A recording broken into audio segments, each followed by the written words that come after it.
คุณไหมไม่เป็นไรหรอก เจ็บ เดี๋ยวเราแต่งตัวแล้วไปข้างนอกกันเอาไหม เฮ้ย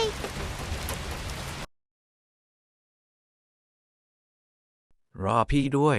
พวกพี่คะรับหนูเลี้ยงหน่อยได้ไหมคะ แล้วพ่อแม่น้องอยู่ไหนครับ นายใจทำไมไอ้นี่มันแอปเสียงวะ หนูถูกพ่อแม่ทิ้งค่ะ รถไฟที่อยู่ข้างน้องได้มาจากไหนล่ะครับ พ่อแม่หนูทิ้งไว้ให้ก่อนทิ้งหนูค่ะ รับไปเลี้ยงเถอะพี่สงสารน้องเขา ได้ รู้สึกเหมือนจะมีสมาชิกใหม่เข้ามา ขอเชิญคนเข้ากลุ่มนะ เค้ก โอ้ สวัสดีค่ะ พี่พี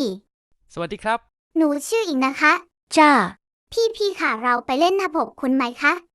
แต่เรามีกัน7 คนนะ ก็ไม่ต้องให้คนนี้เล่นสิ ได้ถ้างั้นแกก็ไม่ต้องเล่น ฉันจะเสกรถไฟมาจัดการ